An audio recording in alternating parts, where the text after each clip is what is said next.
Es muy cierto que si tomás a este título como una forma literal, le vas a encontrar más similitud con una película o una serie televisiva de ciencia ficción que con un trabajo de orden bíblico, pero sin embargo tenemos que aprender a incorporar algunas palabras que por allí nos parecen un tanto riesgosas porque tienen contenido bíblico, tienen base incluso.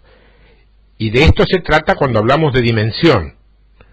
Nada que ver con el uso que a esta palabra le ha dado, por ejemplo, Nueva Era, New Age, para sus propios intereses. Y quiero comenzarlo a este trabajo que tiene que ver con ir más allá de nuestra propia dimensión, con un texto que está en la carta a los Hebreos. En el capítulo 11 de la carta a los Hebreos, en el verso 4 y 5, dice: por la fe, Abel ofreció a Dios más excelente sacrificio que Caín, por lo cual alcanzó testimonio de que era justo, dando Dios testimonio de sus ofrendas, y muerto aún habla por ella. Por la fe, Enoc fue traspuesto para no ver muerte, y no fue hallado, porque lo traspuso Dios, y antes que fuese traspuesto, tuvo testimonio de haber agradado a Dios. Fíjate que este hombre, Enoc, de alguna manera fue desmaterializado. Y siguiendo con la onda del principio de las viejas o nuevas series de la televisión, había una bastante antigua que seguramente alguna vez habrás visto algún capítulo, llamada Viaje a las Estrellas, Star Wars me parece que se llama ahora. Los tripulantes de una nave espacial muy grande bajaban a Tierra o a los distintos lugares planetarios que fueran, mediante un transportador que los desmaterializaba dentro de la nave y luego los volvía a materializar en el lugar donde querían descender. Era bastante pintoresco, y teniendo en cuenta la capacidad para los trucos de imagen que había en aquella época. Ahora, claro, es decir que el cuerpo de Enoc, de alguna manera, fue desmaterializado de esta vida para darle ingreso a otra dimensión. Nada que ver con la serie, pero te pongo ese ejemplo para que tengas una idea, de alguna manera, una idea aproximada de lo que le pasó a Enoc. Y te digo que fue evidente esto porque la gente lo andaba buscando, pero no fue encontrado. No murió, desapareció de esta dimensión de vida. Cuidado, hay algo allá afuera. Hay algo allá afuera. Hay otra dimensión más allá de esta, Y Enoc, de alguna manera, pudo palparla. Cuando ese hombre tocó esa próxima dimensión, ya esta esfera no era digna de sujetar un hombre de esos niveles de vida. Ese hombre cruzó los límites o la frontera de lo que nosotros llamamos vida. Y esto fue todavía en las dimensiones más tempranas de lo que llamamos creación en la historia de la Iglesia. Fue el séptimo de Adán. Antes de él ser traspuesto, él poseía cierto tipo de mentalidad. Tenía este testimonio que agradó a Dios. Este hombre entró en una dimensión de vida que capturó tanto el corazón de Dios que Dios se lo llevó de esta esfera. Enoc entró en una dimensión más alta de existencia. Y eso todo aconteció en un tiempo o una edad de la Iglesia que era inferior a la que estamos viviendo hoy. O sea que Enoc entró a una dimensión superior y lo hizo en un tiempo que era inferior al de hoy. En Hebreos 11, en ese capítulo, se mencionan todos estos grandes héroes de la fe. Y Enoc está mencionado ahí, pero la carta termina diciendo que todos estos murieron por su fe, pero sin haber recibido la plenitud de la promesa. Porque Dios había provisto algo mejor para nosotros. Por eso digo que aquellos tiempos eran inferiores. Nosotros estamos viviendo en un día al que Dios describe como un mejor día. O sea, nuestro día es mejor que el día de Enoc. Pero aún así, Enoc, en un día inferior al nuestro, entró en un mundo de entendimiento que lo habilitó o lo facultó de ser traspuesto fuera de esta dimensión de vida, de existencia, sin probar muerte. Es increíble, ¿eh? Ahora bien, eso no está escrito simplemente para leerlo. Eso no está escrito allí simplemente para que vos lo leas y digas, qué bueno, qué bárbaro. Esas cosas están allí, escritas, para provocarnos. ¿Escuchaste bien? Para provocarnos. Ahora, la gran pregunta, entonces, es, si le sucedió a Enoc, ¿por qué no a mí? ¿Por qué no a vos? ¿Por qué no tú? ¿Por qué no a ti? Antes de que fuese traspuesto, Enoc poseía este testimonio, que agradó a Dios. Y sin fe, te adelanto, es imposible agradar a Dios. Date cuenta entonces que el verso 6 de Hebreos 11 es un verso que se lee, como te digo, por sí solo. Es un verso que se lee por sí solo. Es la tecnología que usó Enoc que lo facultó para ser traspuesto de esta dimensión carnal y terrenal. Ahora pensemos en esto. ¿Qué era lo que estaba pulsando la mente de este individuo antes de su partida? ¿Qué era? Si yo fuese el que estaba escribiendo la Biblia, siempre colocaría 3 o 4 versos detrás de cada una de estas enormes experiencias. Y sería un momento de interacción. O sea, transición de Enoc y, a renglón seguido, ¿cómo se sintió Enoc? ¿Estás entendiendo? ¿Qué había? Me pregunto, ¿qué había en la mente de Enoc? ¿Qué fue lo que vio? ¿Cómo se sintió eso que él vivió? ¿Cómo habrá ido para arriba, si querés llamarlo de alguna manera?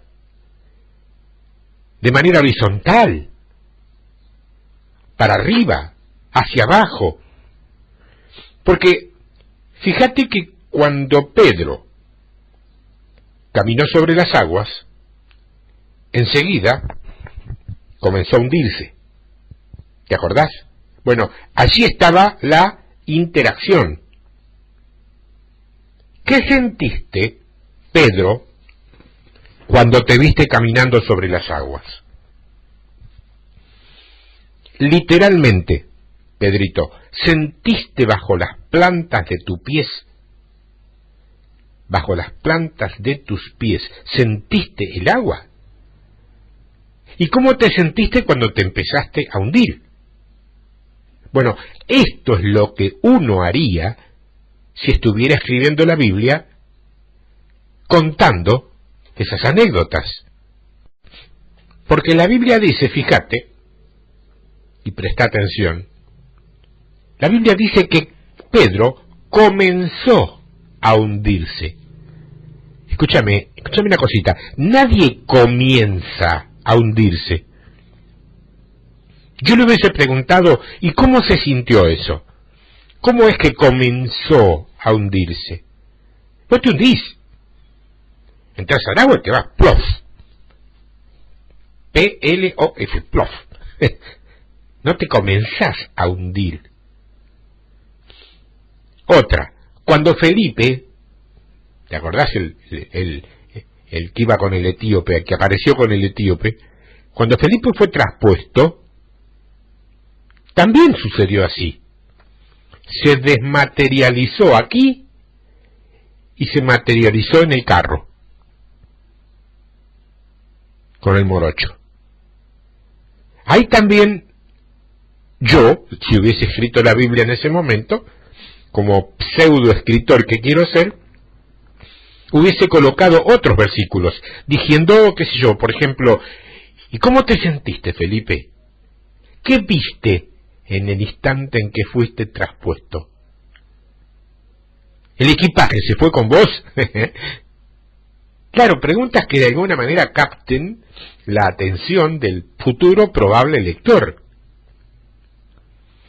Bueno, todo esto que te estoy de alguna manera dramatizando es para explicarte que lo que yo quisiera hacer es preguntarle a Enoc qué cosa había en su mente que literalmente facultó su existencia física en la tierra, y le diría Enoc que te permitió dar un tremendo paso más allá de tu dimensión y de tu día.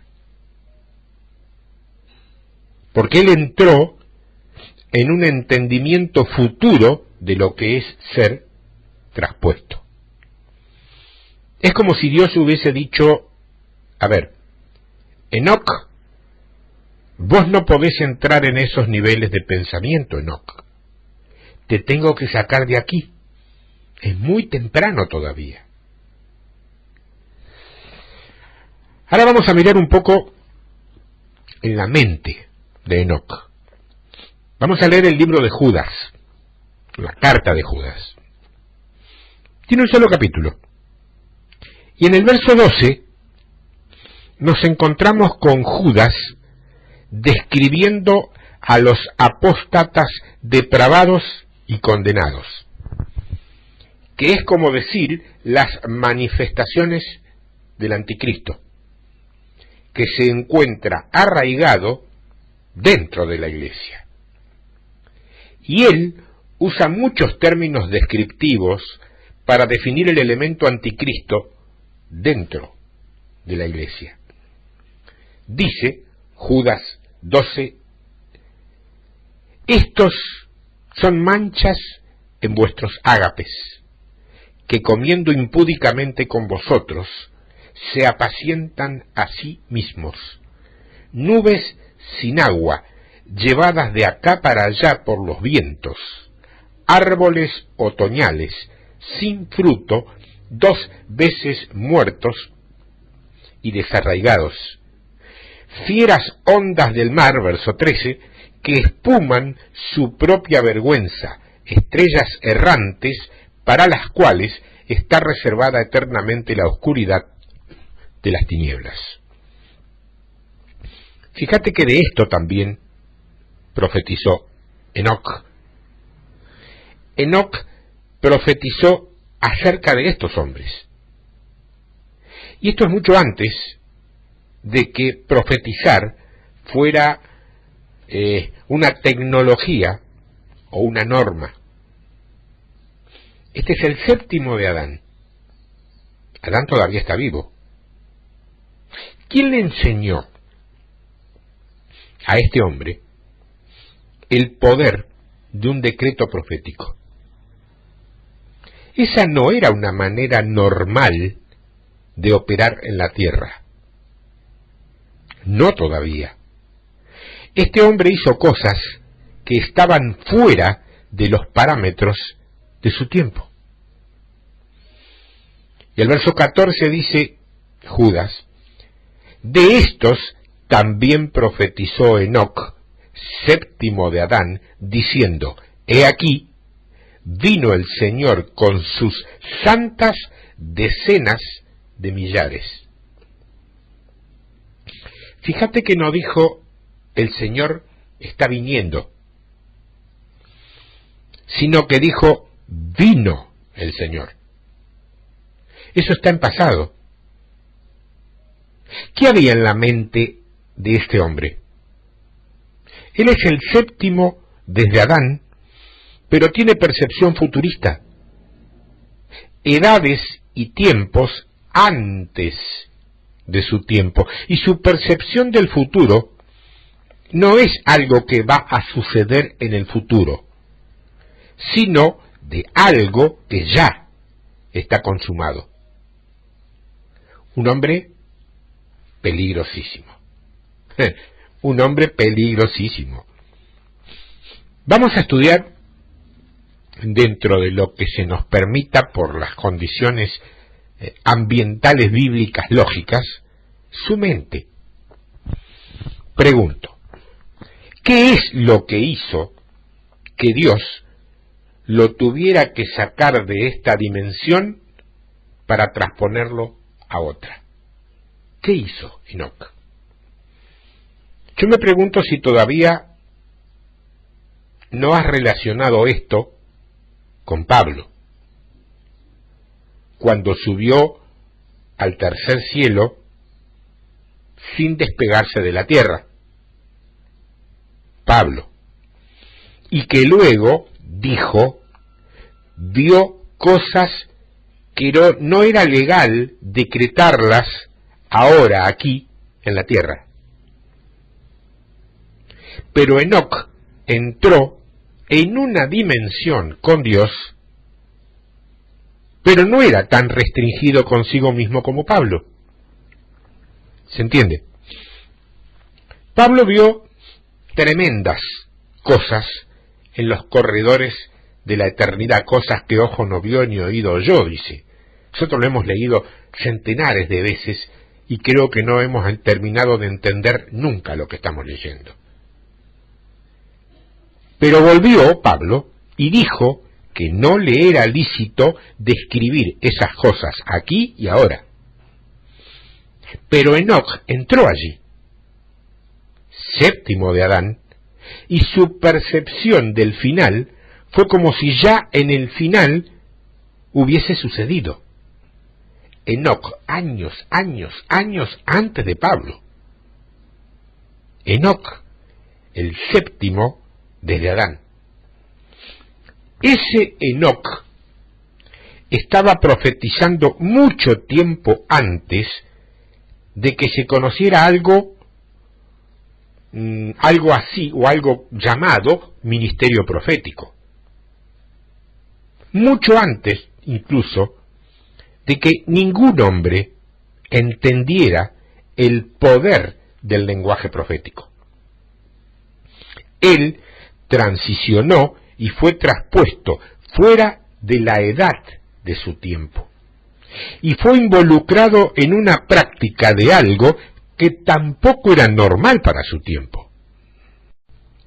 El verso 15, Judas, dice, para hacer juicio contra todos y dejar convictos a todos los impíos de todas sus obras impías que han hecho impíamente y de todas las cosas duras que los pecadores impíos han hablado contra él. Este es Enoc. Date cuenta que él trae la carga para una sociedad corporal perfeccionada. En una sociedad en la cual los impíos son tratados son tratados casi, te diría, preferencialmente por el Señor. O sea, preferentemente por el Señor. Me expresé mal, porque preferencialmente es como que les da prioridad, y preferentemente es como que elige primeramente tratarlo él. Eso quise decir. Reitero el concepto. En una sociedad en la cual los impíos son tratados casi preferentemente por el Señor. O sea que el énfasis aquí sería la gente impía. Él tenía una carga por todo lo malo que estaba sucediendo en la sociedad de su tiempo. Él quería lo que tantos queremos hoy, pureza social. Estos versos descubren los patrones pensantes de Enoc, anteriores o previos a su desmaterialización. Anteriores o previos a su desmaterialización. Me gusta repetir estas palabras que me da trabajo pronunciar. Es un buen ejercicio, te lo recomiendo. Desmaterialización. Y yo quiero que vos notés que su visión es futura, en el orden futuro de la Iglesia. Y está poseído con una carga, para un ambiente puro, que le dé la bienvenida a la venida del Señor. Está cargado, tiene necesidad de que haya una pureza social donde todos los impíos, conjuntamente con sus obras, sean juzgados por Dios para que exista una sociedad pura que le dé la bienvenida al Señor. Este hombre está abrazando mentalidad ilegal, porque para su tiempo esto era ilegal. Hablar estas cosas era ilegal. Era misterio escondido para entonces. Enoc, tú eres el séptimo de Adán. ¿Qué haces hablando de esto? Es ilegal de tu parte pensar en esa forma. Todavía la sociedad está en su forma embriónica. No había edificios altos en aquellos tiempos. No había barcos, no había automóviles o carros, no había aviones. Esto es bien atrás, en el principio de la edificación social. Pero este hombre, a través de los corredores hacia el futuro de la Iglesia, está poseído de una carga interna para que se desate un juicio en contra de todo lo que es impío, para que se prepare un ambiente que le dé la bienvenida, o que sea propicio para que se cumpla esa venida. Quiero que mantengas este pensamiento. Acordate lo que es entendimiento. Anda, si podés, abrazando lo que estás escuchando.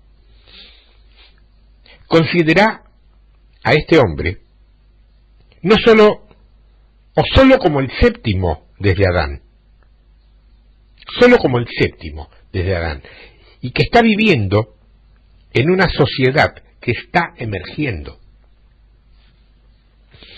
pero que está poseído por una pasión divina por el fin.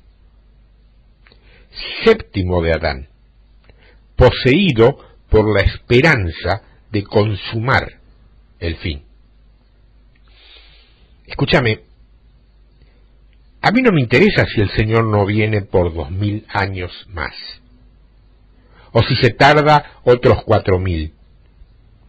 Para que eso acontezca, tiene que existir una mentalidad prevaleciente dentro del justo, abrazando una mentalidad para finalizar,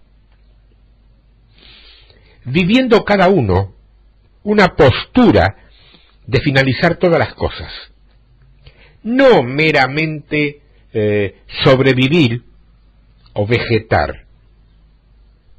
Eso es lo que faculta nuestra existencia hoy. Si tu mente no está plantada en terminar todo esto, tu mente está dispersa y no rinde a 100% a los requisitos y necesidades del reino. Este hombre, Enoc, es séptimo desde Adán y está haciendo cosas ilegales en la tierra. Entonces dicen: oye, hermano Enoc, ¿quién te enseñó a ti a profetizar? No había escuelas proféticas, no había manuales. Abraham no había nacido. Enoc eres parte de una sociedad que aún es un embrión. ¿Cómo se te ocurre andar hablando esas cosas? Estamos empezando. ¿Cuándo vamos a terminar? Sos muy tierno. Estás empezando a vivir. Pero está viviendo más allá de su tiempo cronológico. Yo no puedo leer eso y permanecer normal. A mí no me interesa si vos tenés 1, 5, 10 o 1000 años en la iglesia. No me interesa. Lo que sí me interesa es saber si esto que ahora estás escuchando está saturando tu espíritu con su espíritu. Entendé, ya no podés ser normal. Ya no podés ser normal. No podés ser uno más de los que a diario camina por las calles. ¿Por qué? Porque algo ha invadido tu vida como si fuera un virus divino.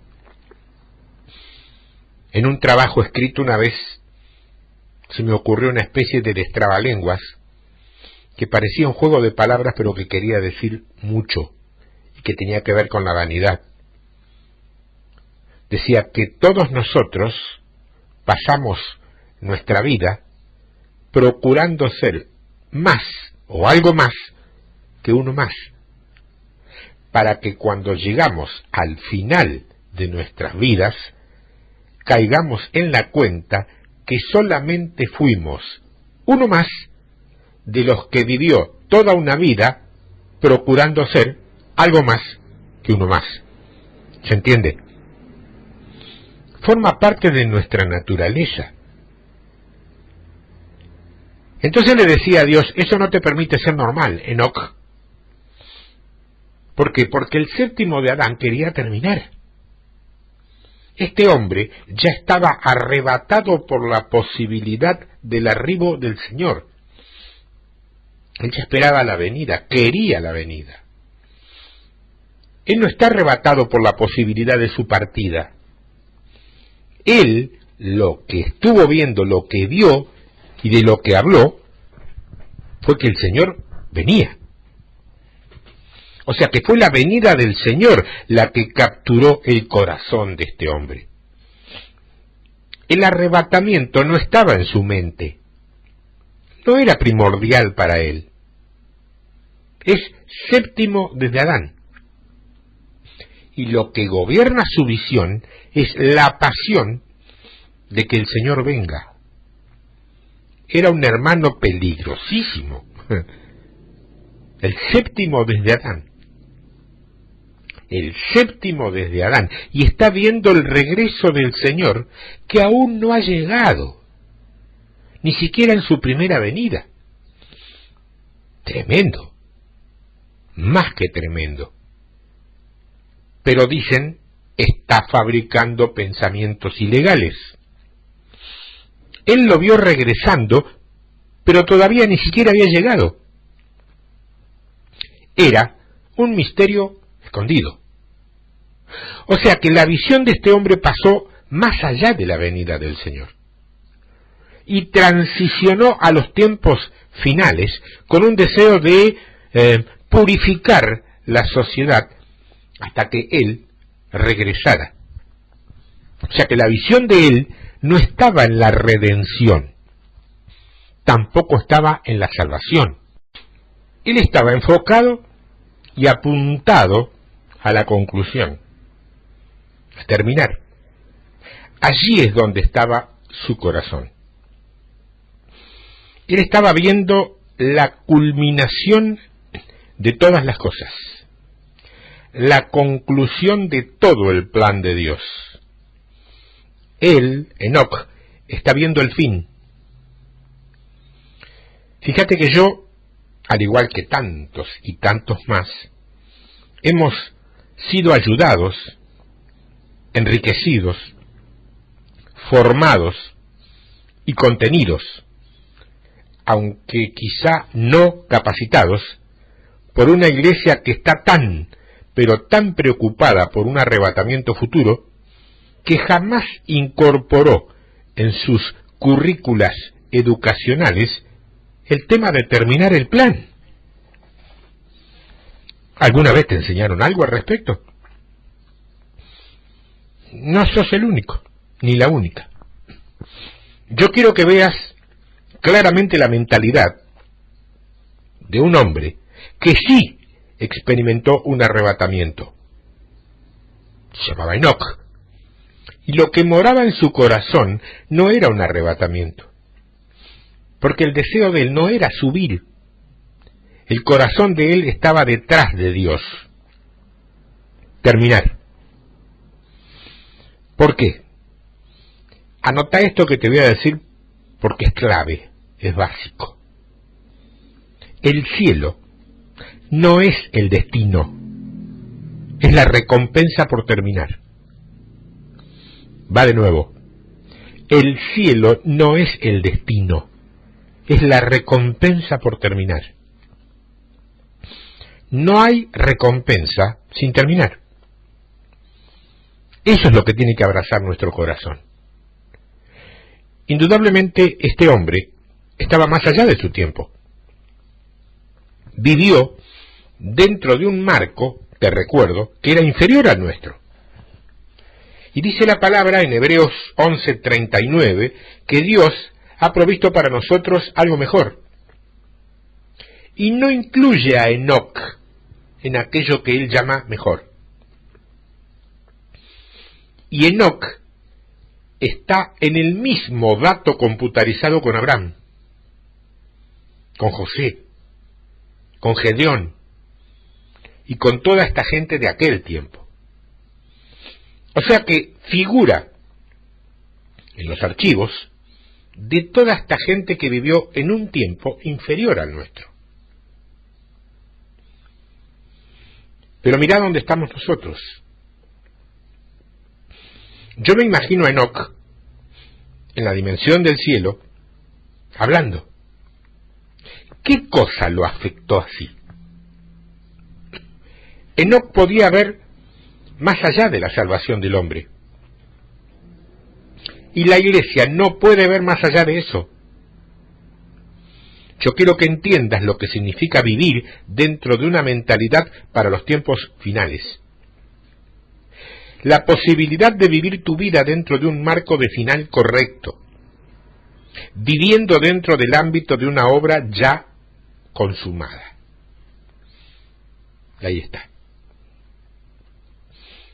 En el segundo capítulo 2 de Hebreos, leemos en el verso 14, dice, así que, por cuanto los hijos participaron de carne y sangre, él también participó de lo mismo para destruir por medio de la muerte al que tenía el imperio de la muerte, esto es, el diablo. Presta mucha atención a un detalle que no es menor, Dice que el diablo tenía el imperio de la muerte. Tenía el imperio de la muerte. Ahora no lo tiene, lo tenía. Y el verso 15 dice, y librar a todos los que por el temor de la muerte estaban durante toda la vida sujetos a servidumbre. Escucha esto, la muerte no causa cautiverio. Tampoco la muerte causa esclavitud en esta vida. Es el temor de la muerte. O sea, el enemigo ya no posee autoridad. El enemigo ya no posee autoridad sobre ese enemigo final que se llama la muerte. Pero mientras tengamos el temor de ese enemigo, permanece contigo. Capítulo 3, Hebreos, verso 1. Por tanto, hermanos santos, participantes del llamamiento celestial, considerad al apóstol y sumo sacerdote de nuestra profesión, Cristo Jesús, el cual es fiel al que le constituyó, como también lo fue Moisés en toda la casa de Dios. Porque de tanto mayor gloria que Moisés, es estimado digno cuando tiene mayor honra que la casa, el que la hizo. Porque toda casa es hecha por alguno, pero el que hizo todas las cosas es Dios. Y Moisés, a la verdad, fue fiel en toda la casa de Dios como siervo para testimonio de lo que se iba a decir. Es decir que Moisés edificó sistemas y patrones en su tiempo que señalaban un decreto futuro. Lo que yo te estoy enseñando hoy, ya había sido comunicado en el tiempo de Moisés, pero fue presentado a ellos mediante tipologías y metáforas. Y dice que Moisés fue fiel como testimonio de cosas que se iban a declarar después. Por eso es que Hebreos dice que el Evangelio fue predicado a nosotros tan bien como a ellos, pero no lo recibieron por el oír, sino por vista. Todos los patrones del tabernáculo, todos. Y la misma vestimenta del sacerdote de antaño. Eran ventanas para cosas que se iban a decir después. Así que lo que hoy estamos declarando era de conocimiento general en los tiempos de Moisés. El verso 6, Hebreos 3, dice, pero Cristo, como hijo sobre su casa, la cual casa somos nosotros, si retenemos firme hasta el fin la confianza y el gloriarnos en la esperanza. Por lo cual, como dice el Espíritu Santo, si oyereis hoy su voz, no endurezcáis vuestros corazones como en la provocación en el día de la tentación en el desierto. Fíjate que hemos visto tres marcos diferentes. Tres pequeños mensajes. El primero fue el asunto del suneto, ¿te acordás? Donde el entendimiento requiere pensamientos conectados uno con el otro para arribar a una predeterminada conclusión. El segundo marco fue que miramos la mente de alguien que fue desmaterializado. Y el tercer marco es la mentalidad que tiene que prevalecer en nuestra propia vida. Esta carta a los Hebreos está describiendo dos cosas. Comienza con Jesús y lo describe como uno que fue fiel. Y esta palabra, fiel, es la palabra pistos en griego, pistos, P-I-S-T-O-S, pistos. Jesús fue y sigue siendo fiel. Y esa fidelidad, trajo una recompensa consigo. Dice que recibió una mayor gloria, más gloria que Moisés, más gloria que Moisés. Él fue fiel y como resultado final recibió gloria mayor. Se llama eso el poder de causa y efecto. Poder de causa y efecto. Ahora vamos a ver qué es el pistos o la fidelidad esta. ¿Qué es pistos? Escucha, pistos significa uno de confianza. Uno de confianza. O sea, una persona de la cual podemos depender. Gente que se somete y cede a la voluntad de. Entonces ahora vamos a parafrasear, porque Jesús era una persona en la que se podía confiar y también se podía depender de él, y cedía y se sometía a la voluntad de su Padre. Pero fíjate que esta palabra, pistos, también significa estar persuadido enteramente. Estar persuadido enteramente. Entonces, claro, también significa el estar convencido más allá de alguna sombra de duda. O sea, absolutamente convencido. Plenamente persuadido. Esta palabra pistos también es atender y observar enteramente cada ordenanza. Fíjate cuántas implicancias, cuántos significados se encierran dentro de fidelidad. Jesús nunca cuestionó ninguna palabra que venía de Dios. Observaba y atendía enteramente cada ordenanza. Él nunca le cuestionó nada a Dios. Su fidelidad, Jesús, fue expresada por obediencia absoluta, por plena sumisión al Padre, por plena atención a cada detalle pequeño en cada ordenanza de Dios. Pistos, en suma, significa estar comprometido a la ejecución de un mandamiento. Estar comprometido a la ejecución de un mandamiento. La fidelidad de Jesús era mucho más que decir yo dependo de Dios. Era una mentalidad que influenciaba acción, que hacía que buscara escudriñar cada detalle.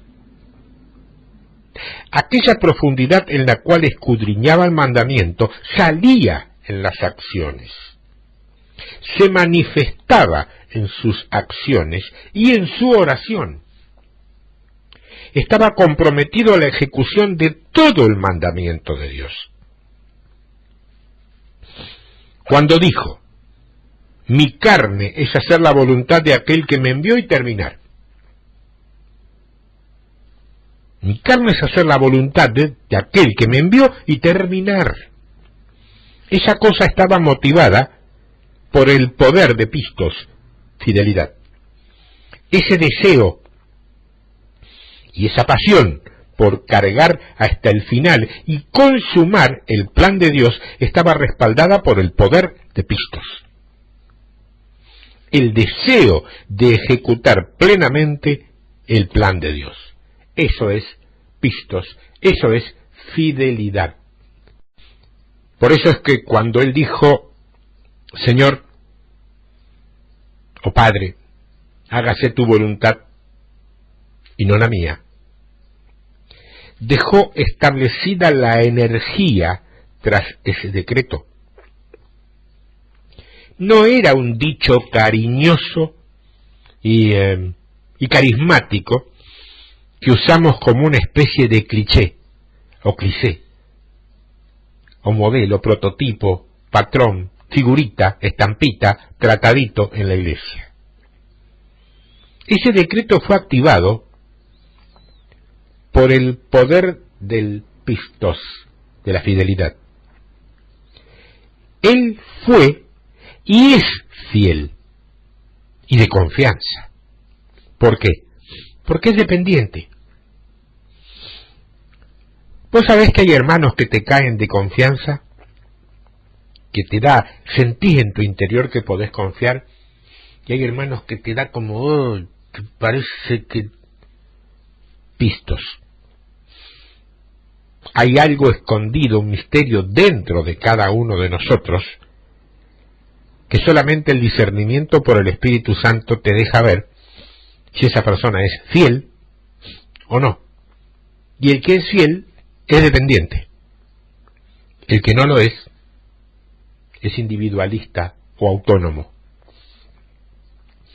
Él, Jesús, era dependiente, porque él cedía y sometía todo a la voluntad del Padre, y ponía plena atención a cada detalle que le llegaba desde el comando de Dios, y estaba plenamente comprometido a la ejecución absoluta de todas las órdenes de Dios. Era fiel. Y el resultado, causa y efecto, mayor gloria. El trabajo ya está consumado. Él estaba en la cruz e hizo esa declaración poderosísima. Está consumado. O consumado es, si lo querés en idioma Reina Valera. Esa declaración fue el resultado de pistos, de su fidelidad. Él no estaba en la cruz diciendo, ay, gracias a Dios se terminó todo. No. Él lo que dijo fue, ya he hecho todo lo que era necesario. Señor, Padre, terminamos. Pistos. Ahora vamos a ver, para ir cerrando esto, nuestra actitud ante eso. Él fue fiel. De eso no nos queda ninguna duda. Vamos a hablar de nosotros ahora. Porque ahora dice que si tú oyes su voz, no endurezcas tu corazón. Vamos a ver las realidades ocultas que se hallan dentro de lo que se llama el sábado, o el sabbat. Por favor, no quiero preconceptos de lo que era el sábado o de lo que pudiera ser. No quiero preconceptos. Ya nosotros hemos puesto presión y hemos excedido. Hemos salido de los parámetros de lo que era la ley y todas esas cosas. El reino impacta y la precisión del reino requiere que se viva más allá de los rituales. Y requiere que entendamos esas realidades. Nosotros no estamos preocupados en observar los rituales del sábado, sino en cuál es la realidad que se esconde tras la sombra del sábado. ¿Está tratando de entenderme? ¿O me estoy explicando con claridad para que me puedas entender? Trato de hacerlo con lentitud, aunque a los más rápidos por ahí esto les crispe un poco los nervios, pero voy despacio para que los conceptos entren en tu mente y sin pasar por tu intelecto sean procesados por el Espíritu Santo que mora en tu interior. Y si no hay un Espíritu Santo morando en tu interior, yo no estoy hablando con vos, indudablemente. Estás escuchando esto de rebote, como se dice en idioma futbolero. Él, Jesús, era pistos, fiel. Ahora nosotros, hoy, si vos escuchás su voz, no endurezcas tu corazón. Esta, te digo, fue una fuerte exhortación que salió del corazón del apóstol. Porque, ¿qué cosa es endurecer? La palabra usada en el griego es escleruno y describe una especie de terreno árido o reseco donde no crece nada, escleruno. Era la imagen usada para describir la tierra de Israel después de un extenso tiempo de sequía. Por eso decía que debes romper el terreno duro de tu corazón. Claro, no lo dice así, pero eso es lo que significa. Porque si una simiente está sembrada en un terreno escleruno, no va a producir nada. En terreno árido y reseco, jamás va a producirse o a reproducirse una semilla. De esto ya hablamos, cuando hablamos de las semillas. Y Pablo usa la misma imagen. Cristo es fiel, pero tú en la otra mano no permitas que tu corazón sea escleruno. Cuando yo digo escleruno, pensá en esclerosis, porque no anda muy lejos, ¿eh? Un médico te lo puede explicar mejor, al ejemplo o a la comparación. Yo no tengo esa autoridad, no soy médico. Y describe una especie de terreno árido o reseco, donde no crece nada. Era la imagen de Israel. Porque el endurecimiento de un corazón es una postura prohibida espiritualmente que cancela la consumación del propósito de Dios en tu vida. Él fue fiel y terminó. Si vos endureces tu corazón, el propósito de Dios para vos es abortado. Te repito esto porque es clave. Si vos endureces tu corazón, el propósito de Dios para tu vida es abortado. No puede seguir. Alinea tu corazón con el corazón de Dios. Solamente así. Alinear tu corazón con el corazón de Dios es posible. ¿Y cuál es el resultado cuando alguien tiene el corazón endurecido? Verso 9. Donde me tentaron vuestros padres, me probaron y vieron mis obras 40 años. A causa de lo cual me disgusté contra esa generación y dije, siempre andan vagando en su corazón y no han conocido mis caminos. Por tanto, juré en mi ira, no entrarán en mi reposo. ¡Wow! No entrarán en mi reposo. Vamos a ver ahora entonces causa y efecto. Él es fiel. Él terminó. Si vos endureces tu corazón, ¿cuál es el resultado? Esto es en donde la mayoría de la iglesia todavía vive. La mayoría de la iglesia todavía vive en el mundo llamado escleruno, donde la palabra de Dios cae, pero no produce. El problema entonces no es en la palabra, es en el corazón. El corazón no está de acuerdo con eso, está muy rígido. Pero vos tenés que entender que el propósito de Dios tiene que ser completado y que el trabajo se tiene que terminar. Tiene que acabarse. Tiene que acabarse ese trabajo.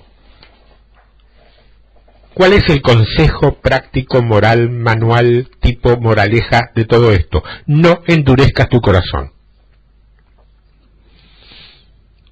No seas rebelde. No permitas que tu corazón sea rígido. Sé flexible. En el nombre de Jesús, sé flexible. Vamos a terminar la obra de Dios. Prepara tu corazón y toma una posición espiritual adecuada. Vamos a ver el resultado. Yo recuerdo, me contaron una vez que un señor, un hombre que trabajaba en el campo, iba a la iglesia con su mujer y su pequeño hijo. Este hombre era muy rústico y en las manos, producto de su trabajo en el campo, tenía tremendos callosidades, que son esas costras que se producen en las palmas de las manos y los dedos cuando por el roce, con el continuo roce con un elemento, hace que la carne vaya tornándose cada vez más dura, que llega un momento en que el trabajo no hace doler las manos, porque ya las manos tienen una caparazón tipo tortuga creada para resistir eso. Y dice que mientras escuchaban la predicación del pastor, el nene se aburría y jugaba lo que podía en los bancos. Normalmente jugaba chiquito en la falda de su papá.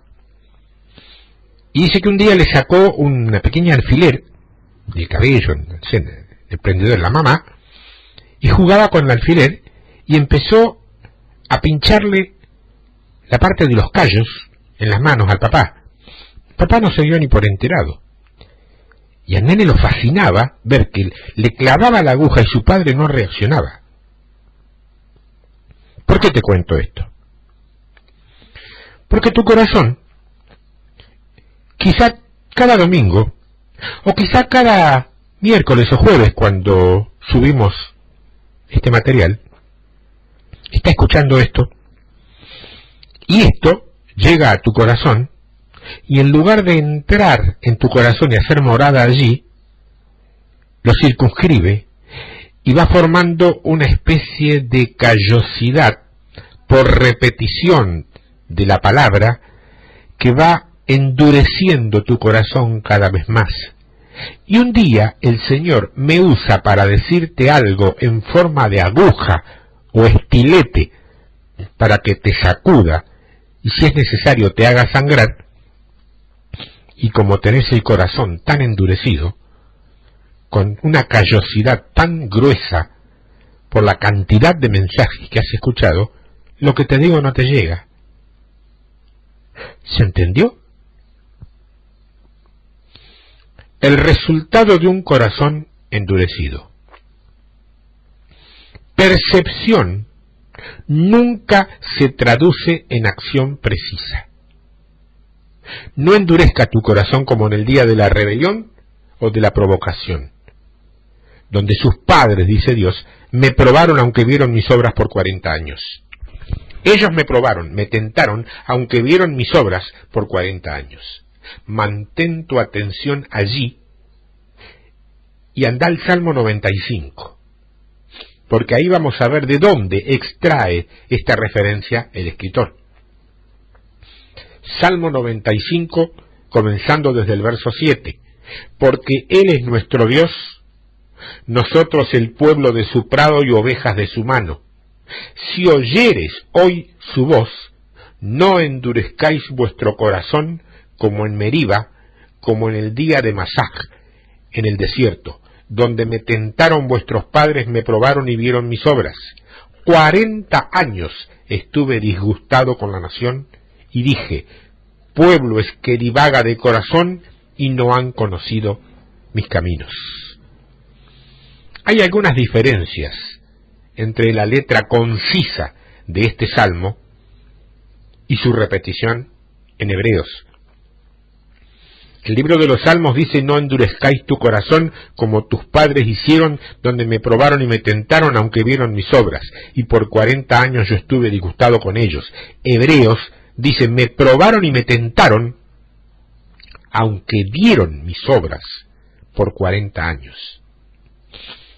Mi hermana, mi hermano, hay un paso más allá de la dimensión de tu propio día y de tu propio tiempo. Hay un paso. Lo hubo en Enoc.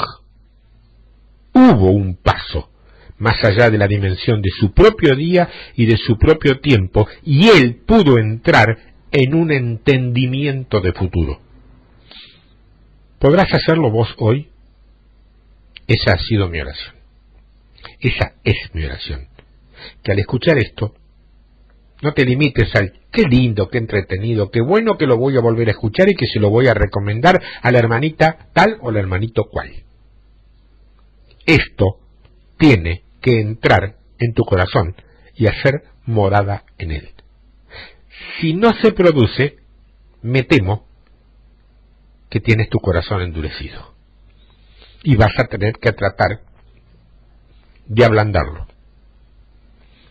A los callos literales se lo consigue con agua caliente, no tibia, no fría, caliente. ¿Habrás entendido lo que te quiero decir? Con pasión y compasión son dos palabras clave para vivir el Evangelio. Más allá de la dimensión propia. Este es el título de este trabajo. Lo pones en el asunto y cualquier cosa que quieras hablarme de él, me escribís a tiempodevictoria@hotmail.com o tiempodevictoria@yahoo.com.ar. Hasta la semana que viene, si Dios quiere.